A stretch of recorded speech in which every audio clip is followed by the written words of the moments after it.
Bonjour à tous et bienvenue pour ce nouveau test. Aujourd'hui on va parler du Nokia 9 PureView, le Nokia qui a fait beaucoup parler de lui et qui a fait couler un peu d'encre, puisque c'est un smartphone qu'on attendait depuis longtemps et qui est arrivé depuis maintenant quelques mois, mais qui a mis du temps à venir puisque il est arrivé avec une configuration de 2018 sur les salons 2019. Et les rumeurs ont été présentes pendant assez longtemps puisqu'on avait ces rumeurs et ces leaks de ce smartphone avec 5 capteurs photo. Et c'est justement le point principal, le point mis en avant par Nokia sur ce smartphone. Il faut savoir qu'il est un peu dur à avoir en test, donc je remercie le Café du Geek pour m'avoir permis de le tester, puisque je pense que j'aurais mis un petit peu plus de temps, c'était moi seul qui l'avais demandé. Donc ça, je suis plutôt content de ce point de vue-là. Donc merci à eux. Et puis n'hésitez pas aussi, j'ai eu des écouteurs à 800 € aussi grâce à eux en test depuis pas longtemps, et même une imprimante qui va parler aussi de photos. Ce qui fait que vous avez le lien si vous voulez soutenir. En tout cas, merci à eux, c'est toujours un plaisir de bosser avec eux. Ça a un vrai apport par rapport au reste. Donc, ce qui fait que ce smartphone, il arrive donc avec une configuration Snapdragon 845, batterie de 3300 mAh, 128 Go de stockage non extensible, pas de jack mais un adaptateur, bon ça c'est depuis le premier Nokia haut de gamme. On a une configuration tout en verre, et ce qui est assez intéressant c'est d'avoir cette configuration où les capteurs sont dans le verre, ça d'ailleurs au passage on y reviendra. Vous avez le Dual SIM qui est présent. Et donc après on parlera de tout ça, mais c'est une configuration qui fait un peu 2018 et on peut le voir un peu au design, puisque c'est un design qui fait plus penser à un smartphone de 2018 avec des gros bords plutôt que le côté un peu borderless qu'on voit partout, même avec le côté haut et en bas c'est très petit. Donc c'est assez intriguant par rapport à ce smartphone et c'est à la fois très intéressant. Il a été lancé à 700 €, donc 700 € face à des concurrents qui étaient à 800, 900 €. Mais bon, avec cette configuration à être en 845, c'était assez bizarre. Alors, il y a des rumeurs en ce moment qui parlent d'un Nokia 9.1 PureView avec un Snapdragon 855 et un algorithme pour cette partie-là qui serait refait pour être amélioré justement. Et donc, ça, il faudra voir quand ça se concrétisera justement par rapport à ça. Donc, un smartphone atypique pour une marque qui revient de façon atypique. Qu'est-ce que ça donne réellement? On se lance tout de suite.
Au niveau du design, on se retrouve vraiment avec un smartphone qui se retrouve un peu daté.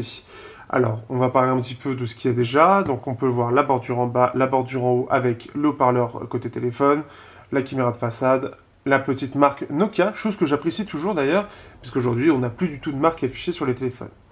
On a une tranche en métal ici avec ici le Dual SIM, le micro secondaire.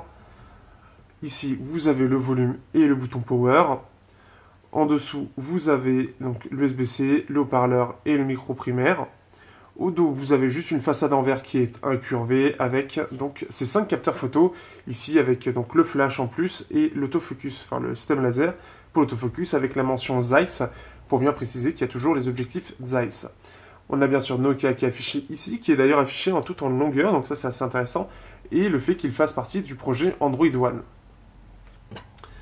C'est un smartphone qui clairement fait un peu daté, ça fait penser au Pixel 3 qui semble avoir un peu de retard et qui se retrouve avec donc ce côté justement avec des bordures assez épaisses et même sur les côtés c'est assez épais d'ailleurs puisqu'on se retrouve avec un smartphone qui fait très 2018 en fait, qui fait plus penser à un Pixel 3, Pixel 2 d'ailleurs dans cette idée-là et c'est assez étrange en fait de voir ça aujourd'hui, surtout pour une marque qui est quand même un peu prestigieuse mais ça passe.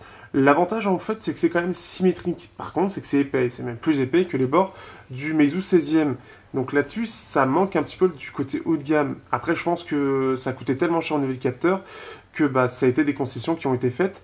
Et comme en plus de ça ils ont mis du temps à développer le produit, ils ont pris du retard, ce qui fait qu'il est sorti, il a été un petit peu hors du temps et il était trop tard pour refaire cette façade. C'est en tout cas mon avis de ce point de vue-là.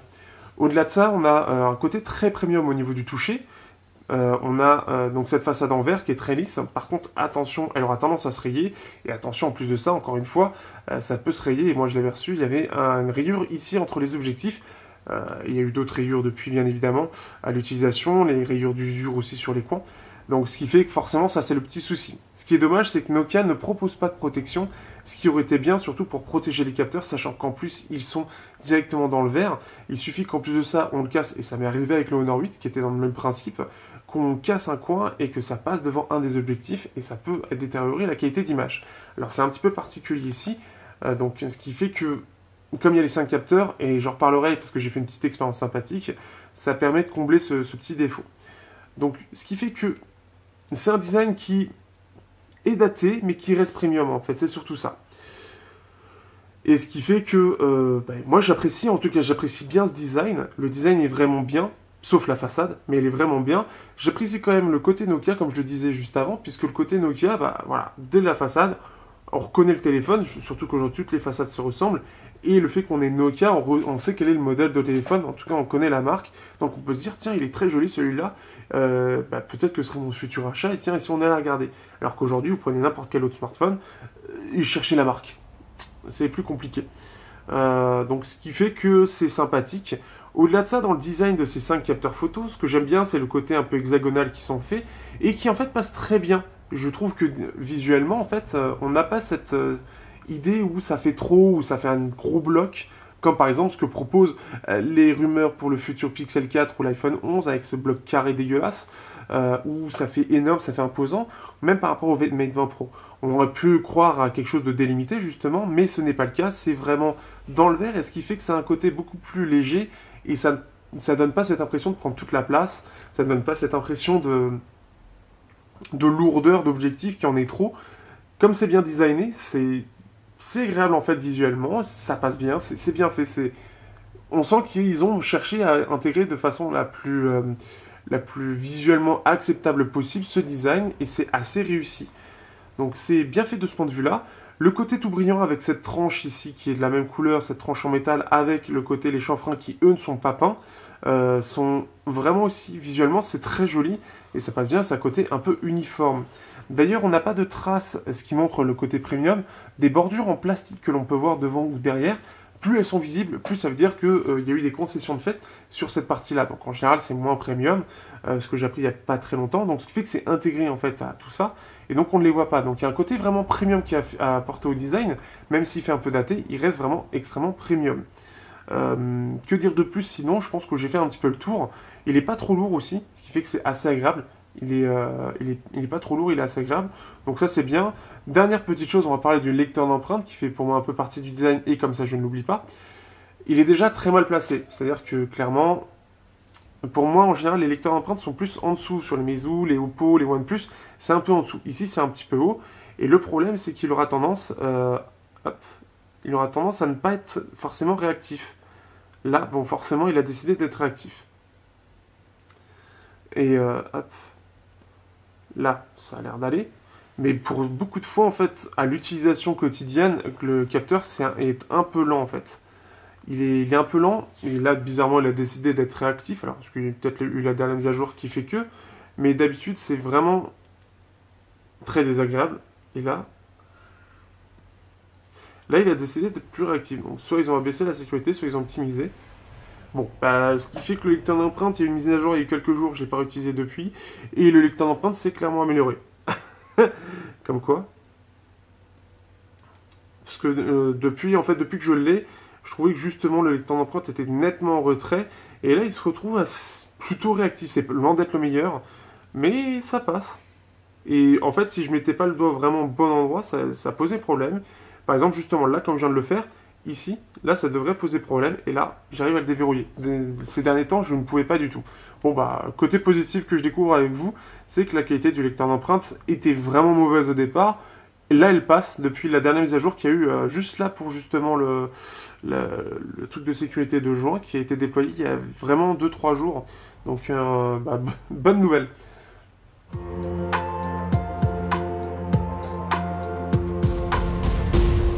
Pour la partie surcouche, on se retrouve avec Android One. Qu'est-ce que ça veut dire Android One pour ceux qui ne connaissent pas? C'est le programme proposé par justement Google avec un Android qui est stock et qui est proposé à des concurrents. Donc ce qui fait que en gros ils reçoivent Android stock, ils travaillent avec ça et ils peuvent ensuite travailler, ils ont la surcouche de base, ils ont facilement accès donc à tout ce qui est justement mise à jour de sécurité dont je parlais juste avant dans la partie design. Vous avez l'application photo qui, elle, est par contre liée à celle du constructeur. Et alors après, je sais que Nokia, eux, ajoutent 2-3 petites choses. Notamment, normalement, c'est le plus le côté service après-vente, mais il faut que je les retrouve. Mais en gros, vous retrouvez avec l'application photo toutes les applications de chez Google. En gros, c'est ça. Vous avez même Google Pay parce qu'il y a le NFC. Donc ça, c'est une bonne chose. Oui, il y a Google Lens qui est présent. Phone Clone, donc c'est pas ça. J'étais persuadé qu'il y avait un truc de chez Nokia. Hop, hop. Alors. Parce que pour moi, il y avait ce côté où... pour le côté SAV. Mais là, ça semble pas être le cas. Donc ça, c'est une bonne chose. Et ce qui fait qu'alors, Android One, encore une fois, j'ai eu 2 mises à jour entre le moment où je l'ai eu et maintenant. Et donc, avant d'avoir la première mise à jour, le souci que j'ai eu, c'est que... en tout cas, les premiers jours, il était très très buggé. Il est vraiment très très buggé. Et ce que je me retrouvais réellement avec un smartphone qui, lui, qui était vraiment très désagréable. Déjà avec le lecteur d'empreintes, comme je l'ai dit. Le lecteur d'empreintes qui était très mauvais, très désagréable. On avait l'impression d'avoir un Vivonex, pour ceux qui savent. En gros, les premières générations de lecteurs d'empreintes qui étaient très lents et très mal optimisés. Et très peu fiables. Et j'avais eu alors des bugs d'affichage, divers bugs divers et variés d'utilisation, ce qui fait que c'était très désagréable. Ces derniers jours, ça s'est amélioré et j'ai eu une expérience beaucoup plus fluide et beaucoup plus agréable. Donc c'est quelque chose qui est aussi agréable en soi. Vous avez aussi ce qui est intégré, le bien-être numérique, que je n'utilise absolument pas du tout parce que je m'en fous, mais qui permet d'avoir quelques informations sur votre utilisation et même la brider pour ceux qui l'utilisent trop et qui veulent se brider. Donc après, vous avez juste la partie photo qui est un peu différente de ce qu'il y a sur Android, sur les Google Pixel. Vous avez après l'application photo vraiment de chez eux, de chez Nokia, qui est un peu lente, mais ça on en reparlera. Et ça c'est dû aussi au système justement du capteur 5 photo. On y reviendra un peu plus tard justement dans cette partie photo. J'ai pas vraiment grand chose à dire sur cette petite surcouche puisque c'est vraiment du Android... c'est vraiment du Android pur, donc il n'y a pas grand chose à dire. Sinon après, voilà, c'est Android pur, ça tourne bien, il n'y a pas de choses particulières. Voilà. C'est très, très argumenté, mais sinon après, là dernièrement, en tout cas, ça tournait vraiment bien, j'avais beaucoup moins de bugs. Mais, voilà, c'est MyPhone. Voilà, c'est l'application que je cherchais. Donc assistant personnel, surveillance de l'appareil. Allez. Laissez-vous inspirer par nos derniers accessoires et la communauté. Donc c'est la seule chose en fait, voilà. Ils ont intégré 2 applications. Hop. Et ce qui va permettre, donc la surveillance de l'appareil. Donc appli pour vous qui propose, bon ça c'est un peu de pub. Application recommandée, forum, contrôle du dispositif. Donc ça permet de voir un petit peu, voilà, il y a 128 Go, puissance du signal. Essayez de l'améliorer en vous déplaçant. Ah, ça me fait penser à une chose assez intéressante à dire, c'est par rapport au Bluetooth. Le Bluetooth est par contre, lui, très mauvais. Mais vraiment, genre vraiment, vraiment mauvais. Gestion de la batterie ouverte. Okay. Puisque le souci, alors déjà, il n'intègre pas le LDAC. Ça, c'est déjà un problème. Alors pourtant, il est dans le téléphone, mais il ne fonctionne pas, tout simplement. Donc si vous avez des produits qui peuvent utiliser le codec LDAC, ça ne fonctionnera pas. Mais j'ai aussi une énorme latence audio, une latence que j'aurais jamais cru voir, mais une latence de facilement une demi-seconde. sachant qu'en plus YouTube, etc. ont déjà tendance à compenser, puisqu'en général, la moyenne de latence que l'on a sur les écouteurs Bluetooth sont de 100 à 150 millisecondes. Ici, il y a 300. C'est vraiment énorme, ce qui fait qu'on a un réel gros décalage entre ce qui se passe à l'écran et ce qu'on entend. C'est même 300, je crois que je suis encore gentil, c'est encore plus. Donc c'était pareil, c'est très buggé. Ça peut se régler avec des mises à jour, donc il faudra voir par la suite. Mais pour ceux qui utilisent beaucoup le Bluetooth et notamment des vidéos, vous allez avoir un décalage important et que je ne comprends pas. J'ai essayé avec plusieurs appareils audio et c'était très très important. Donc c'est un peu étrange comme truc. J'ai essayé même avec plusieurs codecs et c'était pareil, la transmission est très lente. Donc c'est pas quelque chose que j'explique forcément. Et c'est le petit bémol que j'ai. Mais sinon, après, le reste de l'appareil fonctionne. Au niveau de l'écran, on est sur un écran 6 pouces POLED, donc un plastique OLED qui peut se tordre, donc qui sera un peu plus résistant normalement aux chutes. Et donc c'est un écran AMOLED, ce qui est une bonne chose d'ailleurs. Je vais vérifier une chose parce que j'ai un doute. C'est un écran qui est toujours en 2K. C'est depuis le départ, je voulais être sûr. Mais Nokia a toujours préféré mettre du 2K sur ses smartphones haut de gamme. Alors forcément avec du 2K avec du 3300 mAh, c'est un peu limité en autonomie, mais on y reviendra.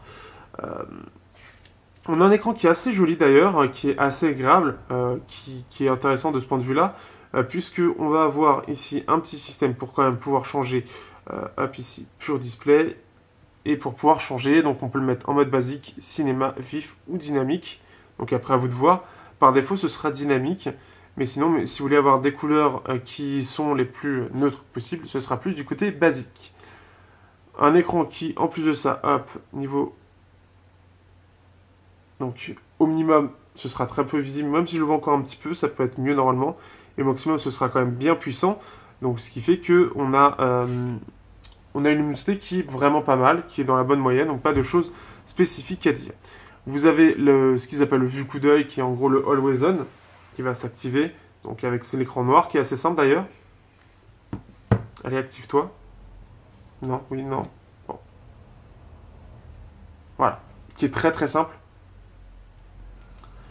Donc ce qui fait que on a ça. Après, on a plusieurs styles qui sont proposés. Après, à vous de voir. Mais c'est un écran qui est plutôt pas mal, qui est plutôt joli. Vous pouvez voir avec le fond d'écran qui est une photo que j'ai prise. Ça rend plutôt bien. Voilà. Après, à vous de voir selon ce que vous utilisez. Personnellement, je trouve que en fait, en mode basique, et ça se voit un petit peu, les couleurs sont un peu trop ternes. Donc c'est assez bizarre. Ce qui fait que je préfère personnellement utiliser en mode cinéma. Qui permet, je trouve, qu'il y ait des couleurs un petit peu plus comme dans la réalité. Donc le basique est un peu bizarre parce que pour moi, ça ne représente pas réellement le plus neutre. Pour moi, ce qui est le plus neutre, en tout cas le plus agréable visuellement sans que ça pète, c'est le mode cinéma. Donc je vous conseille personnellement plus le mode cinéma.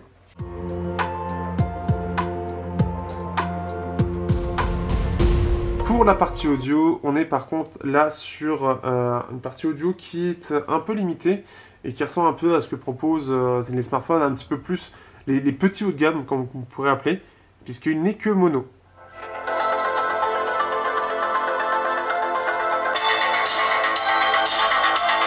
Alors, il est un peu puissant, mais alors par contre, le son est un peu dégueulasse, il aura tendance à saturer un peu. Alors, on va baisser un petit peu. Et il manque clairement des aigus quand on est en face. Il est bien évidemment mono, il n'y a rien là. C'est un peu dommage. Mais ce qui fait que, à pleine puissance, ce sera pas terrible. C'est après correct dans l'ensemble, mais c'est pas ce qu'on attend réellement d'un smartphone haut de gamme aujourd'hui. Alors après, est-ce que, encore une fois, les capteurs ne permettaient pas de mettre du double haut-parleur de qualité? C'est possible, mais le haut-parleur du bas est un peu limité et n'est clairement... Bah voilà, on a entendu un peu de saturation, ce qui n'est pas très très agréable. Non, pas encore. Pour le côté jack, vous avez droit à pas de jack justement, donc vous pouvez utiliser un adaptateur, sachant qu'il est fourni avec le Nokia, moi j'utilise le mien, et je vais vous dire un petit peu ce que j'en pense. Alors, pour la partie audio, en jack, comment dire, j'ai utilisé divers adaptateurs et le problème c'est que je n'ai pas un son qui est équilibré. Donc, ce qui fait que je ne peux tout simplement pas évaluer la partie jack, ne l'ayant pas utilisé et le testant là. Et avec même l'adaptateur qui est fourni avec le Nokia, j'ai le son qui est complètement à gauche. Donc, à mon avis, il doit y avoir un défaut dans la prise, mais quel que soit le côté, ça me fait ça. Donc malheureusement, ce qui fait que je ne pourrais pas du tout vous dire si le son est bien ou non. Donc après, il faudra vous référer à d'autres tests. Je tiens à rappeler aussi pour la partie Bluetooth que sur le Bluetooth, j'ai une énorme latence. Alors déjà, le LDAC ne fonctionne pas et la latence est vraiment énorme entre l'appareil et les écouteurs, quel que soit le codec et quels que soient les appareils que j'ai testés. Ce qui est un peu dommage et ce qui est assez étrange d'ailleurs, ce qui dénote un bug supplémentaire, en tout cas pour le côté Bluetooth. Ce qu'il faut savoir, c'est qu'en plus, le LDAC n'est pas présent sur plusieurs smartphones de chez Nokia. Donc, et c'est pas du tout explicable de ce point de vue-là, puisqu'il fait partie de l'Android One. Normalement, il en fait partie, et surtout, en plus de ça, il est présent. C'est-à-dire que si on va ici dans... Hop, non, c'est pas ici. Option avancée, option de développeur. Parce que j'ai regardé pour, justement, cette partie-là. On a le LDAC qui est présent. On a le LDAC, on a ici codec audio, on a tout ça qui est présent, dont le LDAC. Donc, ce qui fait que c'est assez étrange de ne pas l'avoir. Donc, quelque chose que, malheureusement, je ne pourrais pas expliquer, mais qui, je l'espère, sera réglé sur des futures mises à jour.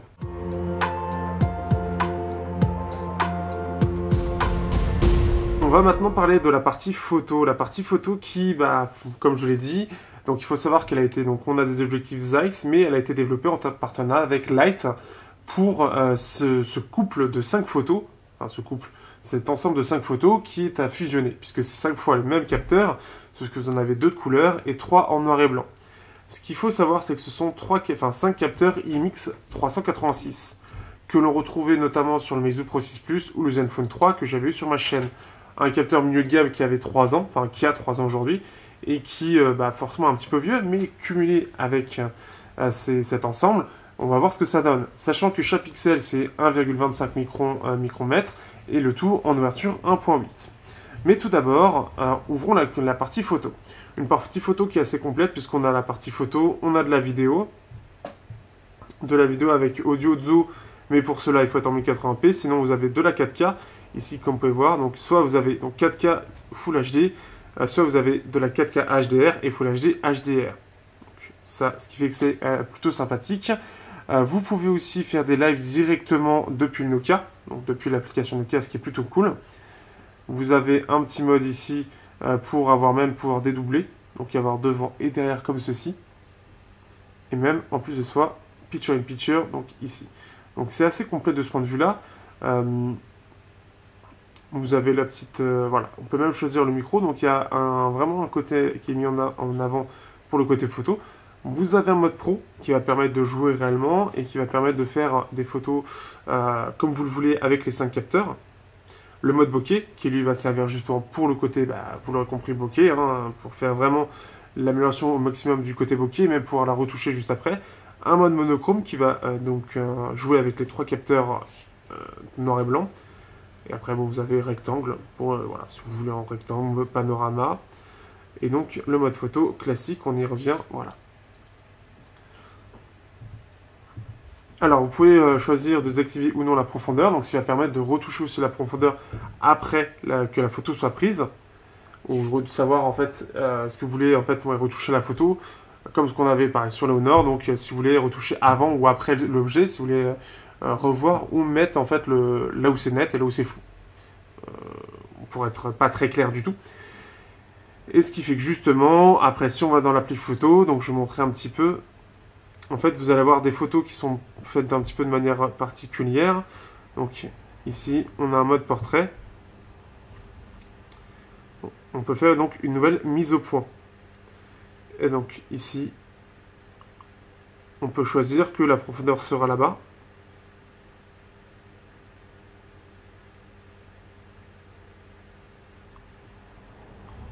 Donc là, c'est plus flou, là, c'est net. Bon, là, c'est pas le meilleur exemple. Qu'est-ce que je peux avoir? Ici, ça va être... Alors, on peut aussi shooter en RAW, bien évidemment. Des photos qui font 100 MO. Donc, soyez prêts. Donc ici, est-ce que, normalement... Non, là, c'est du RAW. Hop. Donc, si, par exemple, je décide que ici, ce soit net...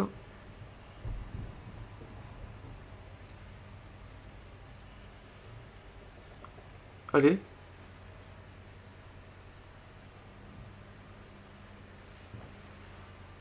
Non, oui, non, non. Non, ça marche très très bien, dis donc. Je découvre un petit peu en même temps parce que je les ai pas retouchés vu que j'avais déjà bien fait de base. Et là, ça ne veut pas trop. Ça bouge pas des masses, hein.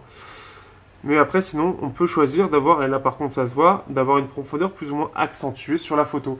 Donc là, on peut le voir en fait au niveau des barrières en haut, c'est plus ou moins flou selon la profondeur. Bien, maintenant parlons de la partie photo. Donc ce que je vais faire maintenant, parce que je vais faire défiler plein de photos, je vais vous dire un petit peu dans l'ensemble ce que j'en ai pensé. Ce Nokia est vraiment particulier à prendre en main et à comprendre dans son fonctionnement. C'est un fonctionnement qui est très particulier et qui peut vraiment, qui peut rebuter dès le départ. Parce qu'il fait des photos qui parfois sont vraiment particulières. J'essaie encore de faire la mise au point, mais non, ça marche pas. Qui est vraiment particulière parce que, alors déjà, dans la nuit noire, là vous avez tous les capteurs photos qui vont faire des belles photos ultra éclairées. Sur ce Nokia, c'est tout l'inverse. Là, par contre, on a l'impression qu'on est encore plus en retard, puisqu'il va faire une photo qui est très noire. Par exemple, la photo que je prends de mon bâtiment derrière chez moi en général, que vous voyez, donc la photo de l'appartement, ben, on la voit pas. J'ai pu faire quelques petites choses en jouant sur le côté pro, mais ça restait vraiment limité. Donc on n'est pas sur quelque chose de très incroyable, malheureusement, sur ce côté, sur la partie photo. Je m'attendais à mieux, de ce point de vue-là, sur le nuit noir, mais c'est pas là où on l'attend. Là où on l'attend vraiment, c'est plus en plein jour et le côté bokeh. Alors le côté bokeh est vraiment excellent, on peut faire des très très beaux bokeh, mais sur les photos que j'ai fait, notamment d'intérieur, quand j'étais au boulot, alors on a une photo qui est très détaillée, mais qui a un rendu extrêmement étrange. Ce que je pourrais appeler du semi-HDR, voire HDR. C'est-à-dire que le cumul des photos fait que ça va faire ressortir beaucoup de choses, avoir un côté très dynamique, mais sauf qu'on a cet effet de côté HDR sans que ce soit HDR. Et ça rend très très étrange au niveau des couleurs que vous pouvez voir sur mon visage. J'ai des couleurs qui sont absolument pas naturelles et qui est très étrange. Et pour en avoir fait en plus de ça plusieurs, c'était vraiment constant parce que j'ai vraiment enchaîné les photos. Il y en avait certaines qui étaient sympathiques, mais c'était un peu compliqué. Et certaines sont très réussies, mais elles sont assez rares. Donc, ce qui fait que c'est un peu compliqué d'avoir une photo de qualité, en tout cas en intérieur, pour le côté portrait. Ça va vraiment dépendre de la luminosité. Et ce qui fait par contre, en plein jour, on va pouvoir faire des très belles photos. On va faire des photos qui vont être très détaillées, mais on a un côté un peu particulier parce qu'on est en 12 mégapixels. Et donc, alors je l'ai comparé au Norview 20. Le Norview 20 a quelque chose de plus fin et un peu plus détaillé et un peu plus naturel. Ici, on a un côté très forcé. Par contre, on a un côté en 3D qui ressort beaucoup plus. Et on a plus un effet réflexe un petit peu sur certaines photos. C'est-à-dire, on a une vraie profondeur, on a vraiment quelque chose qui ressort naturellement. Mais c'est plus cette combinaison de photos qui fait un peu particulier. Déjà parce qu'on a un côté un petit peu effet d'escalier sur certaines photos, sur la combinaison, qui est un peu particulière. Et aussi parce qu'on sent que le post-traitement va jouer pour ressortir un maximum de détails qui est possible sur la photo grâce aux 5 capteurs. C'est très très étrange et c'est très particulier. Il y a quelques photos que j'ai vraiment bien réussi, notamment la photo de la fleur qui est en fond d'écran. Je vous mettrai ça de toute façon dans l'album, que je trouve très joli. Mais on a vraiment quelque chose qui parfois semble un petit peu en dents de scie en fait sur le découpage, sur les détails, sur l'ensemble. C'est très étrange. C'est très très particulier. Par contre, le bokeh est magnifique, les couleurs sont très très belles quand il décide de ne pas faire de HDR. Donc, il y a vraiment plein de conditions de luminosité. Il va être vraiment très très bon pour du 12 mégapixels, même si on a ce côté un peu, entre guillemets, forcé, un peu plus violent.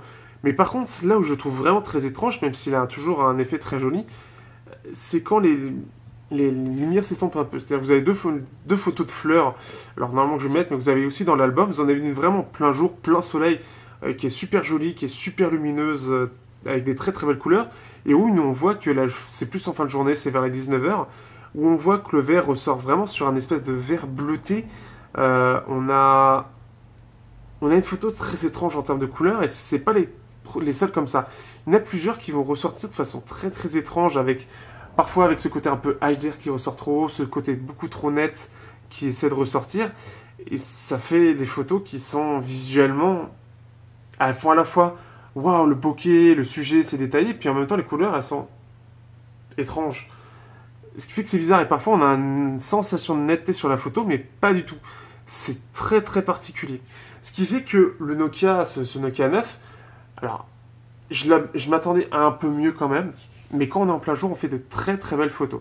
On fait de très belles photos qui sont très agréables visuellement, mais il faut arriver vraiment à le maîtriser, à comprendre comment il fonctionne et à être dans les retouches. Je pense que c'est là où il s'en sort le mieux. D'ailleurs, c'est ce qu'on m'a dit justement, et c'est pour les RAW. Les RAW ont tendance à faire des photos qui peuvent être un petit peu mieux en termes de côté un peu plus lisse. On va pouvoir les retoucher différemment et peut-être mieux les retoucher. Donc, pour moi, en fait, le Nokia 9 PureView, il est fait pour des gens qui veulent un effet réflexe sur ces photos, mais beaucoup plus pour des gens qui savent appréhender un smartphone très particulier en photo et qui sauront aussi faire des retouches en RAW pour vraiment lui donner les meilleures photos possibles. Elle est pas forcément, je le trouve pas forcément grand public parce que de nuit il va pas être extraordinaire. Il a un post-traitement qui est très très long, qui peut être entre 2 et 10 secondes réellement toujours, ce qui fait que c'est particulier. Et donc, par exemple, de nuit noire, même avec des lampadaires autour, on a des photos qui sont difficilement exploitables et qui sont très particulières, par contre, qui a un bon niveau de bruit, comparé à d'autres smartphones que j'ai, comme le Meizu 16e ou le Honor View 20. Il a un bon niveau de bruit, et ce qui fait que ça passe un peu mieux, mais les couleurs sont très très particulières, encore une fois. C'est pas un smartphone fait pour le grand public, encore une fois, je le redis, parce qu'il faut le maîtriser, il faut comprendre sur quel moment il peut fonctionner, il faut comprendre ses limites, il faut comprendre comment il fait l'algorithme, et c'est clairement pas pour tout le monde, à mon sens. Pour la partie vidéo, j'ai fait alors une petite vidéo en HDR. Pareil, le HDR il pète un plomb au niveau des couleurs. Le HDR est très étrange, encore une fois. Je trouve très très bizarre. Je trouve pas les couleurs naturelles du tout. Donc pareil, le HDR, je crois qu'on s'en passera. Je préfère beaucoup plus le rendu sans HDR qui, je le trouve beaucoup plus joli et beaucoup plus naturel. Donc un HDR qui semble mal maîtrisé, il faudra voir avec le nouvel algorithme proposé par le nouveau Nokia. Peut-être qu'il sera mis dans celui-là. Mais c'est assez étrange que ce soit en vidéo ou non. Bon, après, par contre, la stabilisation est plutôt bonne, je trouve, sur le Nokia, même en 4K, au côté vidéo, comme vous pouvez le voir. Ce qui fait que la photo du Nokia en elle-même, je suis un peu plus mitigé. J'avais beaucoup de médias qui trouvaient ça incroyable, absolument génial pour ce que j'avais vu. Et il est incroyable, mais... Et ça, je vous ai tout dit avant, donc me répéter, ça va être compliqué. Mais j'ai eu beaucoup de mal à le maîtriser, j'ai beaucoup de mal à l'apprécier. Il y a certaines photos que je trouve très réussies, et d'autres que je trouve beaucoup plus critiquables, et avec cet effet un peu HDR, mais encore ça se voit pas trop en fait, et ce qui fait que ça rend la photo encore plus étrange parce qu'on ne voit pas que c'est du HDR. Il se voit difficilement, mais il y a vraiment cet effet là qui fait pas beau en fait, et qui fait très artificiel, et on n'y croit pas les photos, ça nous ressort et ça donne pas envie. Mais vous allez avoir plein de photos pour vous dire ça, regardez l'album réellement pour ceux qui sont intéressés. Vous avez les RAW, vous avez les modes portrait, vous avez tout. Donc éclatez-vous, faites-vous votre propre avis. Mais pour le grand public, c'est pas forcément pour tout le monde. Je pense que c'est plus pour les photographes un peu amateurs qui se touchent un petit peu sur les logiciels un petit peu de retouche et qui savent gérer, qui disent je vais plus l'utiliser comme ça, je sais qu'ils font comme ça, je vais me mettre en mode pro et dont le post-traitement ça dérange pas. J'espère que vous aurez été assez précis. Si vous avez des questions pour la partie photo, n'hésitez pas dans les commentaires ou sur Twitter. J'essaierai d'être le plus complet possible. Mais c'est un appareil photo qui est très très particulier. Ce Nokia 9 PureView, c'est à la fois un gros point fort sur sa partie photo, mais c'est à la fois un point qu'il faut savoir soulever intelligemment et que je ne pense pas avoir vu réellement, mais qui est très complexe à comprendre, réellement dans son utilisation qui est vraiment complexe.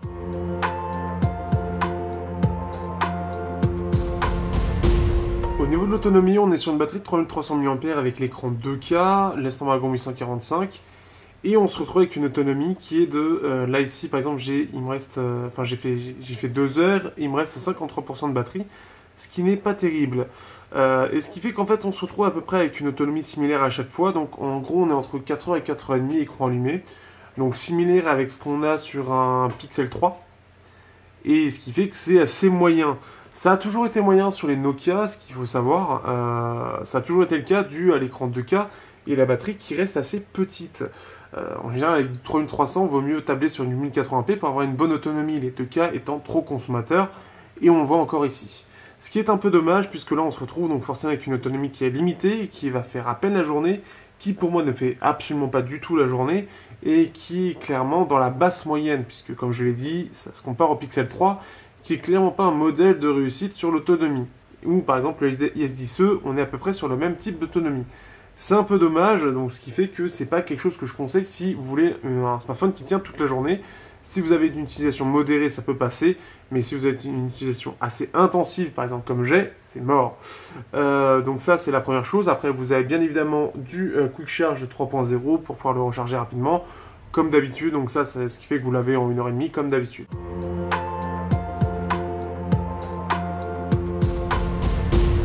Au niveau des benchmarks, on se retrouve donc avec un Snapdragon 845, 6 Go de RAM. On le connaît maintenant, on le connaît très bien, donc je ne vais pas le remettre dans le contexte, bien évidemment. On va faire très rapidement au niveau des scores. On fait 2400 en simple cœur, 1900 en multicœur, voire 9000.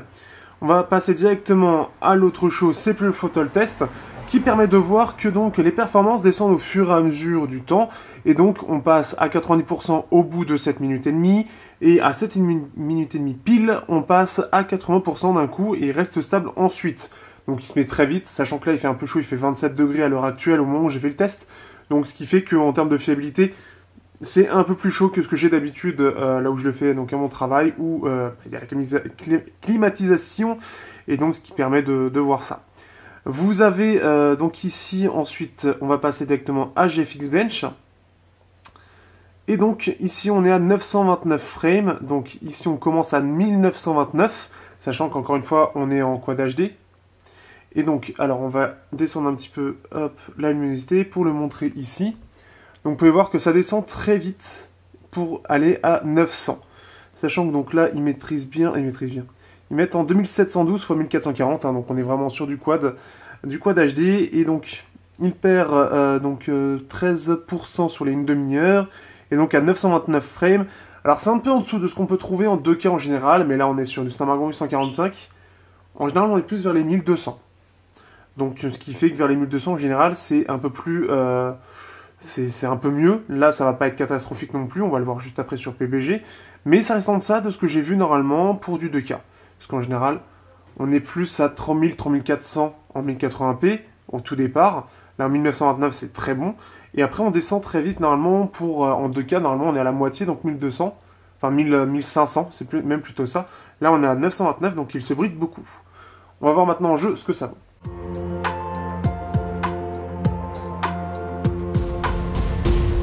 On se retrouve donc sur la partie jeu. Là, on est donc sur PUBG comme d'habitude. En HDR et Ultra, donc le 845 est en 2K normalement, ça gère plutôt bien. Après ici, on est donc sur le Nokia, donc qui a tendance un petit peu plus à brider apparemment que la concurrence. Mais après, le 845 étant très largement optimisé, on va se retrouver avec quelque chose qui devrait être normalement, qui devrait tourner convenablement. Pour l'instant, c'est la recherche à des armes, et c'est un peu compliqué là où je suis, donc on va aller un peu plus loin, en espérant trouver quelque chose d'intéressant, parce que bon, un bidon d'essence, pas que, mais je m'en fous. Par contre, ça, oui, ça, je m'en fous beaucoup moins. Alors, allez, s'il te plaît, trouve-moi quelqu'un. En tout cas, pour l'instant, c'est plutôt pas mal en termes de fluidité. On sent que c'est pas à fond, on sent que c'est pas comme le OnePlus 7 Pro avec le 855, qui pourtant était en 90. Alors, je sais pas s'il tournait réellement 90, mais en 2K aussi avec le 855. Là, ça semble un petit peu plus limité quand même. J'ai plus l'impression d'être en 30 FPS. Et j'aimerais bien trouver quelqu'un avant qu'on passe à la conclusion. Allez. Bon, ça a l'air d'être un petit peu long par contre. J'adore ce jeu. Dès qu'il n'y a personne, on se fait chier. Donc les potes, eux, s'amusent apparemment. Ah, il y a du mouvement. En tout cas, il y a du bruit. On va essayer de voir ça. Bon, bah, j'ai fait du bruit aussi. Hein. Ça va perturber l'ennemi, ça. Ou pas. Et donc, on va bien voir. Ah, le gaming, c'est génial, hein, pour donner un petit peu d'ambiance, pour regarder les gens correctement.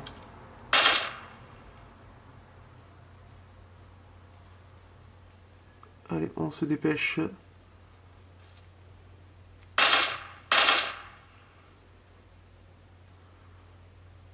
Il s'est caché.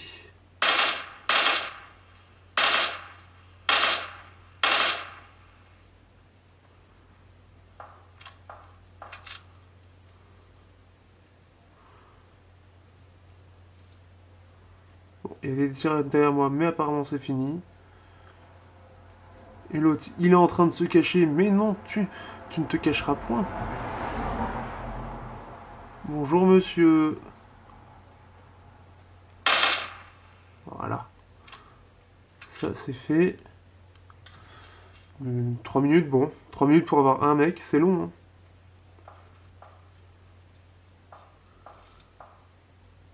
Est-ce que je les vois les mecs? Ah oui, ils sont là-bas.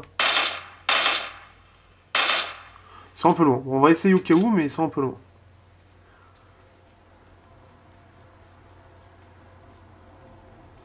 Au moins, je vois où est-ce qu'ils sont.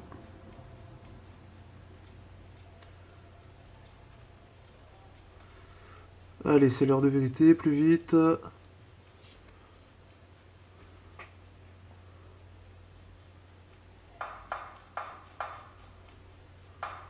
Bon, ça, on ne calcule pas. Ça devrait être assez facile à faire. Allez, allez, allez.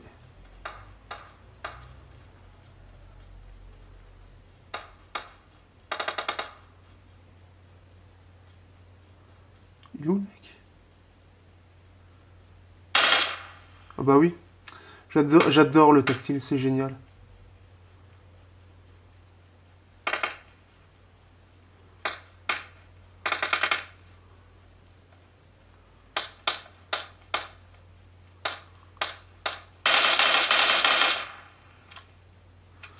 Ça c'est fait. Et il y a peut-être un petit troisième là qu'on peut avoir.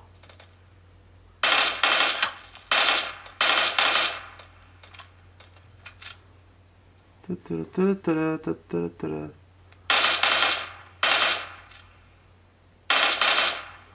ben voilà. Et ben pour une fois c'est une partie qui était un peu plus complète que d'habitude. Et j'ai plus de balles et donc justement on va pouvoir passer à la conclusion.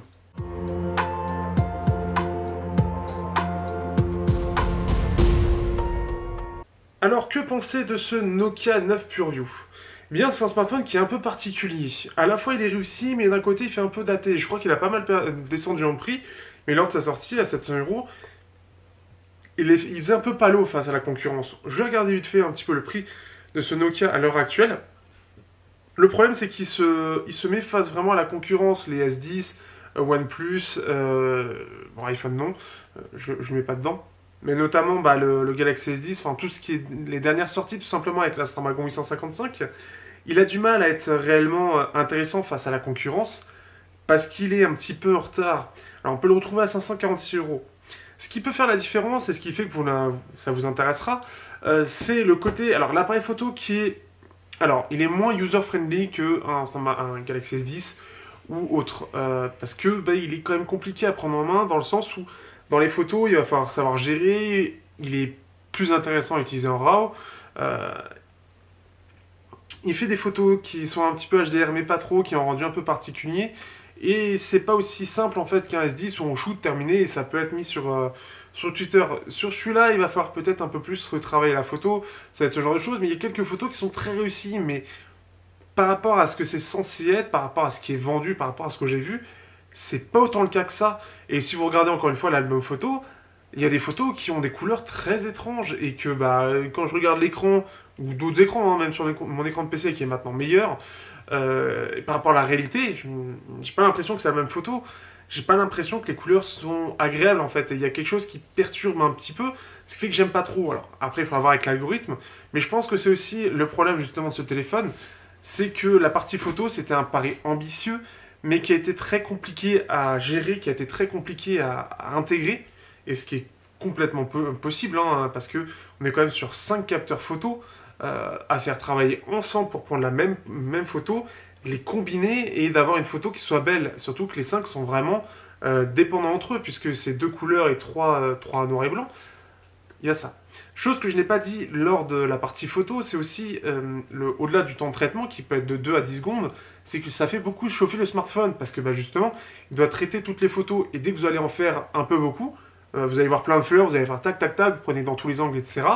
Vous allez avoir, j'avais jusqu'à 10, 12, 13 photos en traitement, alors que ça faisait déjà 5 photos que j'avais, enfin, il y avait eu sur 18 photos, en gros. Donc j'avais fait 18 photos, il y en avait 5 qui avaient traité et 13 encore en attente. C'est aussi le truc un petit peu plus frustrant aujourd'hui, on est sur ce côté extrêmement rapide, toujours plus rapide, avec les réseaux sociaux, et donc on aime bien faire la photo, shooter, envoyer. Enfin, faire la photo, envoyer. Et là, bah, il faut attendre un petit peu avant de l'envoyer, parce que bah, elle est traitée. Ce qui fait que c'est un petit peu particulier, et encore une fois, je trouve que c'est pas très grand public. Ce qui fait qu'en photo, il est pas mauvais, mais il est particulier. J'ai pas les mots exacts pour le décrire très exactement et à quel cible ça pourrait être, mais pour moi, ça va être plus intéressant pour un photographe pur qui va pouvoir plus s'amuser, mais peut-être qu'il y aura une frustration du fait des couleurs. Alors après, il faut les retravailler, et peut-être le RAW qui peut être intéressant, mais il est un peu étrange. Après, donc comme je l'ai dit, il y a ce côté un petit peu hors retard, 845, design de 2018, ça peut jouer. Là, en comparaison, vu que je l'ai là, le Meizu 16S, en comparaison, qui est à peu près au même prix. Et voilà ce qu'on aurait dû voir, en fait, en même temps, en termes de bord, en fait. Regardez un petit peu la différence, c'est assez énorme. Ce qui fait que c'est là aussi où, bah, malheureusement, celui-là est un petit peu en retrait, donc après, à vous de voir. La batterie aussi, comme je l'ai dit, si vous êtes quelqu'un qui l'utilise pas beaucoup, ça ira. Mais si vous êtes quelqu'un qui l'utilise beaucoup, l'autonomie sera très, très clairement insuffisante. Il suffit de voir les critiques qu'il y a par rapport au Pixel 3 pour comprendre que ce sera la même chose là-dessus. Quand je vous ai dit l'autonomie, ce ne sera pas forcément pour tout le monde non plus, et ça fait aussi un peu défaut. Nokia cherche à garder le 2K sur un smartphone en 6 pouces, c'est pas forcément, enfin c'est pas du tout utile, même la 2K, même sur le OnePlus 7 Pro, ça apporte pas grand-chose en réalité. C'est quelque chose qu'ils auraient dû enlever, ça aurait permis d'avoir une meilleure autonomie et plus dans la moyenne. Ici, elle est en dessous de la moyenne. Il y a aussi ça. Après, les finitions sont bonnes, mais on sent que c'est un téléphone qu'ils ont voulu sortir parce qu'à un moment donné, je pense qu'ils avaient claqué trop de thunes dedans et qu'ils étaient quand même fiers de ce qu'ils ont fait parce qu'on peut faire encore une fois de très belles photos. Il y a quand même un effet un peu réflexe sur la photo. Mais clairement, ça a dû être une galère pas possible à développer et que bah, tu te retrouves là, c'était à quoi je sais plus quel salon. À Barcelone, donc j'ai plus le nom, mais à Barcelone, tu proposes un smartphone qui aurait dû sortir fin 2018, voire enfin genre entre septembre et novembre en 2018 ou à l'IFA même, et tu te retrouves au final avec la génération d'après et à te sortir un téléphone, bah regardez, on a 5 capteurs photo, puis bah le reste c'est en dessous de la concurrence dans tous les cas. C'est un peu dommage, c'est un peu dommage. Bon, ils l'ont enfin sorti, mais c'est un peu dommage. Et je pense que c'est ça un peu qui tue aussi l'intérêt du téléphone, c'est que c'est un smartphone de 2018 dans une époque de 2019. C'est presque un peu comme le Pixel 3, sauf que dedans il avait quand même quelque chose à jour. Ça fait à peu près la même chose. Là il a quand même descendu en prix, mais encore une fois, il se confronte au Galaxy S10, il se confronte au OnePlus 7, alors qui est un peu moins bien en photo certes, il se confronte au Zenfone 6, il se confronte à plein de photophones plus ou moins intéressants, mais qui vont être globalement plus équilibrés, voire même plus intéressants dans l'ensemble, et qui vont être mieux. Et quand je prends le cas par exemple du Honor View 20, alors il y a des petites choses où il est un peu moins bien en termes de finition, mais il a une bien meilleure autonomie.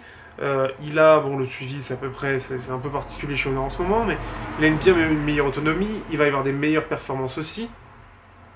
Il a... le lecteur d'empreinte est beaucoup plus réactif, même si c'est un lecteur d'empreinte physique au dos. Il fera quand même, à mon sens, de meilleures photos qui seront plus uniformes, qui seront plus user-friendly. Même en 48 mégapixels, j'ai quelque chose de plus fin et plus agréable, même si on perd un peu sur le côté bokeh. Mais le Honor, par exemple, est beaucoup mieux. Et même le Meizu 16e, qui lui est un petit peu plus daté, qui a une autonomie à peu près similaire, va avoir des photos qui vont être beaucoup plus pareilles, beaucoup plus homogènes, quelles que soient les conditions. Et même si de nuit, ça se dégrade beaucoup plus. Et qui vont être beaucoup plus facilement arrivées sur Twitter. C'est vraiment rare les photos que j'ai pu utiliser directement. Alors il y en a une vraiment qui a plu, mais c'est vraiment rare quand ça arrivait à se démarquer. Et les autres smartphones ont tendance à faire des photos qui vont être directement agréables à l'œil, qui vont ressembler vachement à ce qu'on a en face, un peu plus joli en général bien évidemment, mais qui vont être facilement, on va pouvoir les lancer, on va directement apprécier la photo. Et après bah, les finitions, bah, ça va être pareil ou mieux, ça va être globalement bah, un peu moins buggé, ça va avoir une meilleure autonomie globalement. Bref, c'est un peu ça que je ressens sur ce téléphone, c'est que malheureusement il arrive un peu trop tard, et il arrive sur une concurrence qui est extrêmement féroce, Et pour moi, il se démarque pas tant que ça en fait. Il a une feature très particulière, et c'est sa seule feature au final qui le démarque réellement, parce qu'Android One, aujourd'hui, toutes les surcouches se valent plus ou moins, donc après, c'est divers choix, et on a OnePlus qui est un concurrent direct par rapport à ça, parce qu'avec OxygenOS, ça se défend extrêmement bien. Et j'ai du mal à me dire, il est aussi intéressant que les autres, parce que ce n'est pas le cas en fait. Il est différent des autres, il est très intéressant à tester. De là, en faire un smartphone quotidien, c'est compliqué. C'est vraiment compliqué. Je pourrais pas je pourrais pas le dire que c'est un bon smartphone au quotidien. C'est un très bon, en tout cas, aussi bien que la concurrence. Il va être pas mal dans pas mal de choses, mais il se démarque pas sur le reste. Et sur la photo, encore une fois,